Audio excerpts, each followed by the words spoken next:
party. But I let Goretti back in now.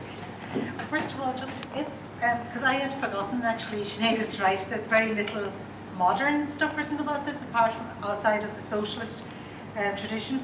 But if you're interested, there's a very good article by Chris Harman on Engels and the origins of human society. It's not just the origins of women's oppression, but the whole of human society and the way in which production and reproduction and the dialectic between the two actually contribute to our very emergence as human beings. But it also goes into women's oppression, so that's really worth reading. It's in the ISJ.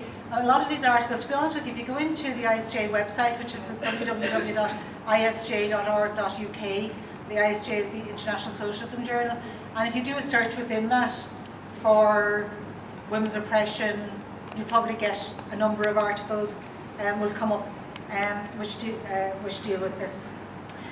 When I was actually reading out the quote from Engels, just before I finished, and I was saying, quoting Engels saying that, you know, we'll know when a new generation has grown up, a generation of men who've not known what it is to buy a woman surrender with money or any other social instrument of power.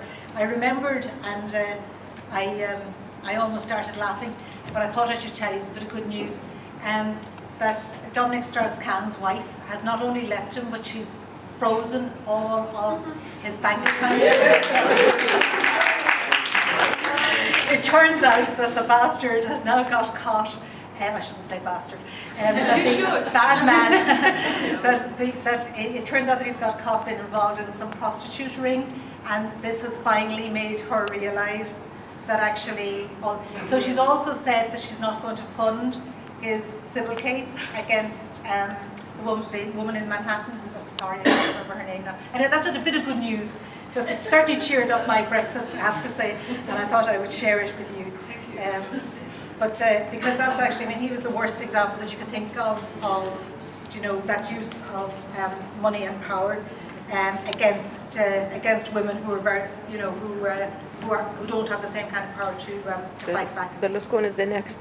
Sorry? Berlusconi is the next. Berlusconi will be next, hopefully. But to start with anyway, just to some of the questions, to Erin's point about whether there is resistance to the role, women's role being changed and the equality disappearing. I suppose I didn't really stress it enough, and I should have done, is to say that these changes really took place over certainly hundreds, perhaps thousands of years. There weren't, you know, none of this happened overnight. It was something that developed as, you know, agriculture and surplus developed. So certainly, I don't think there would have been any one generation who'd have been able to say, look at what they're doing to us, you know, in the way that we might now. So that's the first, that's probably the most important part of it.